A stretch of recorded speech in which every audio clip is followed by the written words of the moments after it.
بسم اللہ الرحمن الرحیم الحمد للہ نحمده ونستعینه ونستغفره ونؤمن به ونتوکل علیہ ونعوذ باللہ من شرور انفسنا ومن سیئات اعمالنا من يهده اللہ فلا مضل له ومن يضلله فلا هادی له ونشهد ان لا الہ الا اللہ وحدہ لا شریک له ونشهد أن سيدنا وسندنا وحبيبنا وشفيعنا محمدا عبده ورسوله أما بعد فأعوذ بالله من الشيطان الرجيم بسم الله الرحمن الرحيم وما من دابة في الأرض إلا على الله رزقها محترم بزرگوں اور دوستوں اور دینی بھائیوں، آج ہم مسلمان اپنے پیٹ کے لیے، رزق کمانے کے لیے، روزی کمانے کے لیے نہ ہم حرام کو دیکھتے ہیں نہ ہم حلال کو دیکھتے ہیں، اور اس کمانے کے چکر میں ہم نہ جانے کتنی دور دراز تک نکل جاتے ہیں اور حرام اور حلال کا کچھ پتہ نہیں رہتا ہمیں۔ میرے بھائیوں بزرگوں،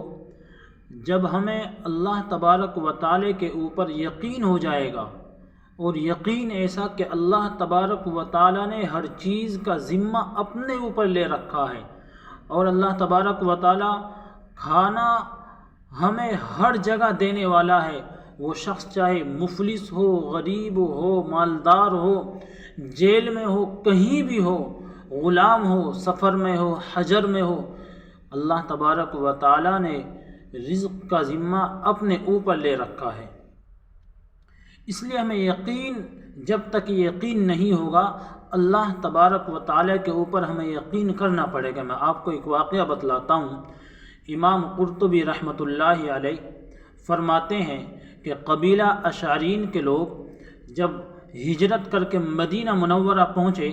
تو ان کے پاس میں کھانے کا ساز و سامان سب کچھ ختم ہو چکا تھا۔ ان کے پاس میں کھانے کے کوئی اسباب نہیں تھا، کھانے کے لیے کچھ بھی نہیں تھا۔ تو انہوں نے ایک صحابی کو، ایک اپنے قاصد کو مشورہ کر کے اللہ کے نبی صلی اللہ علیہ وسلم کی خدمت میں بھیجا کہ جاؤ آپ صلی اللہ علیہ وسلم کے پاس جاؤ اور ان سے یہ بات کہنا کہ یا رسول اللہ صلی اللہ علیہ وسلم، ہمارے لیے کھانے کا کہیں سے کچھ انتظام فرما دیجیے۔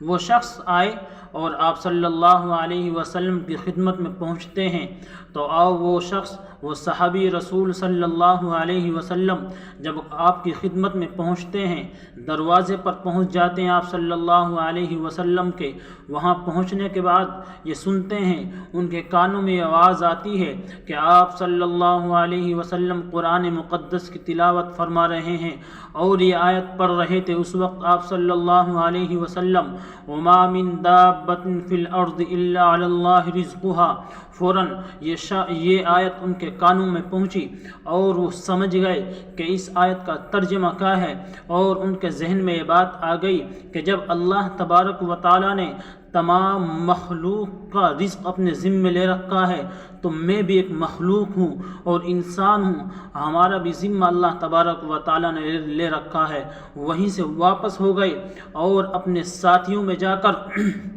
خوشی کے طور پر یہ کہنے لگے کہ اے میرے ساتھیوں، خوش ہو جاؤ، اب ہمارے لیے کھانے کا انتظام ہونے والا ہے۔ وہ ساتھی سمجھ رہے تھے، جو ان کے ساتھی تھے، خیمہ لگایا ہوا تھا، جنہوں نے ہجرت کی ہے، قبیلہ اشعرین کے لوگ، ان کے ذہن میں یہ بات آئی کہ شاید یہ ہم نے اللہ کے نبی صلی اللہ علیہ وسلم کی خدمت میں بھیجا تھا اور آپ صلی اللہ علیہ وسلم نے ان سے وعدہ کر لیا ہے کہ آپ چلے جائیں، میں کھانے کا انتظام کہیں سے کر دیتا ہوں۔ لیکن وہ تو آپ صلی اللہ علیہ وسلم کے پاس میں آئے نہیں، دروازے سے واپس ہو گئے تھے۔ تھوڑی دیر کے بعد دیکھتے ہیں کہ دو شخص آتے ہیں اور بڑا سا پرانت لے ہوئے، اس میں کھانا رکھا ہوا ہے، گوشت رکھا ہوا ہے، روٹی رکھی ہوئی ہے، آواز دیتے ہیں اور اس پورے خیمے کے لوگوں کو آواز دے کر بلاتے ہیں۔ وہ آتے ہیں ذہن میں ان کے یہ رہتا ہے کہ کھانا اللہ کے نبی صلی اللہ علیہ وسلم نے ہمارے لیے بھیجا ہے، لیکن آپ صلی اللہ علیہ وسلم نے وہ کھانا نہیں بھیجا تھا۔ جب وہ کھانا انہوں نے تناول فرما لیا اور شکم سیر ہو گئے، پیٹ بھر گیا، تو ان کے ذہن میں یہ آیا کہ کچھ کھانا آپ صلی اللہ علیہ وسلم کی خدمت میں بھیج دیا جائے۔ تو دو شخص کے ہاتھ اس پرانت کو لے کر، اس بڑے برتن کو لے کر آپ کی خدمت میں حاضر ہوتے ہیں۔ یا رسول اللہ صلی اللہ علیہ وسلم، جو آپ نے کھانا ہمارے لیے بھیجا تھا